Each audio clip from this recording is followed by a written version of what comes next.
Hello friends, Hanuman మూవీతోని ఎంతో బీభత్సం సృష్టించిన మన తేజ సజ్జా గారి మిరాయ్ అనే కొత్త మూవీ నుంచి అయితే ఒక టీజర్ అయితే రిలీజ్ చేశారు భయ్య. అదేంటో గానీ హనుమాన్ మూవీ అయితే 300 కోట్లు వచ్చిన పాన్ ఇండియన్ మూవీ.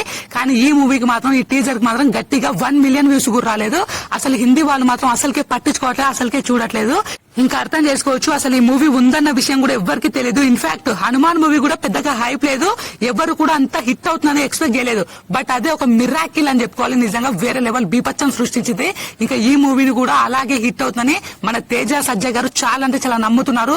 అందుకే తను హనుమాన్ మూవీని మించి ఈ మూవీని ప్లాన్ చేస్తున్నామని కూడా తనైతే క్లియర్ గా చెప్పడం జరిగింది. ఇంకా ఈ టీజర్ గురించి మాట్లాడుకున్నట్టయితే టీజర్ మాత్రం నిజంగా పగిలిపోయింది భయ్య. ఎందుకంటే నాకు ఈ టీజర్ నచ్చింది ప్రతిదీ అదంతా పక్కకు పెడితే ఆ స్టోరీ లైన్ మాత్రం నిజంగా ఒక యూనిక్ స్టోరీ లైన్, చాలా అంటే చాలా కొత్త స్టోరీ లైన్. ఇప్పటి వరకు మనం అయితే మన ఇండియన్ స్క్రీన్ పైన అయితే ఇలాంటి స్టోరీ లైన్ అయితే చూడలేదని నేను ఎక్స్పెక్ట్ చేస్తున్నాను. నిజంగా ఇది ఒక హిస్టరీని బేస్ చేసుకుని మనకైతే ఉండబోతుంది. ఇంకా మెయిన్ గా బ్యాక్గ్రౌండ్ మ్యూజిక్ గురించి మాట్లాడుకున్నట్టయితే కొంచెం ఓకే అనే ఫీలింగ్ కలిగింది. మరి నేను ఎక్స్పెక్ట్ చేసినంత బ్యాక్గ్రౌండ్ మ్యూజిక్ అయితే పడలేదని చెప్పుకోవాలి. ఇంకా మెయిన్ గా నాకు నచ్చంది ఏదైనా ఉంది అంటే ఆ లుక్. హనుమాన్ మూవీలో మనం ఏ లుక్ అయితే చూసామో ఈ మూవీలో కూడా సేమ్ 100% డిట్టు అదే లుక్ దింపేటటువంటి ప్రయత్నం చేశారు. ఏ మాత్రం చేంజ్ చేయలేదు. అప్పుడు కొంచెం నాకు డిసప్పాయింట్, ఎందుకంటే ఇంతకు ముందు చూసిన లుక్ మళ్ళీ ఈ మూవీలో చూడాలంటే కొంచెం బోర్ గా ఫీల్ అవుతారు. కాబట్టి కొంచెం లుక్ ఏదైనా స్టైలిష్ గా చేంజ్ చేసి ఇంకా ఏదైనా పెడితే బాగుంది అనిపించింది. మరి చూద్దాం మూవీలో ఇంకేమైనా చేంజ్ చేసి ఇంకా ఎక్స్ట్రా ఏమైనా యాడ్ చేస్తారేమో అని.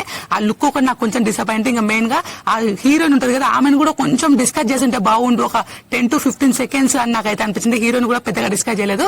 కానీ నిజంగా ఈ స్టోరీ లైన్ మాత్రం నిజంగా యూనిక్ స్టోరీ లైన్ భయ్యా. నేను చెప్తున్నాను, నాకు స్టోరీ లైన్ మీద చాలా ఇంట్రెస్టింగ్ ఉంది. మన తేజ సజ్జా గారు ఎవరిని కూడా మోసం చేయరు. మంచి స్టోరీ లైన్ ఎంచుకొని మన ఆడియన్స్ ను ఫుల్ ఎంటర్టైన్ చేస్తాడు. మనం తన ఇంతకు ముందు మూవీ చూసుకున్నా కానీ మంచి ఒక కొత్త స్టోరీ లైన్, మనం ఎక్స్పెక్ట్ చేయని స్టోరీ లైన్ ఎంచుకొని మనం చాలా ఎంటర్టైన్ చేస్తాడు. నిజంగా ఇది మాత్రం నాకు చాలా బాగా నచ్చిందని చెప్పుకోవాలి. మన తేజ సజ్జా గారిలో అతను ఎక్కడ కూడా మనల్ని డిసప్పాయింట్ చేయకూడదని మంచి స్టోరీ లైన్ ఎంచుకొని చాలా అంటే చాలా కష్టపడి మనల్ని అయితే ఫుల్ సాటిస్ఫై చేస్తున్నాడు. నిజంగా టీజర్ చూసినా కానీ మనకైతే ఆ విఎఫ్ఎక్స్ కావచ్చు, ఆ స్క్రీన్ ప్రెజెన్స్ కావచ్చు, ఆ విజువల్స్ కావచ్చు, వేరే లెవెల్, టాప్ లెవెల్ అని చెప్పుకోవాలబ్బా. అసలు నిజంగా ఈ మూవీ అయితే హనుమాన్ మూవీని మించి ఉండబోతుందని నేను కూడా ఎక్స్పెక్ట్ చేశాను. మన తేజ సజ్జా గారు చెప్పినట్టుగానే నిజంగా ఈ మూవీ టీం వాళ్ళు కూడా చాలా అంటే చాలా కష్టపడుతున్నారు.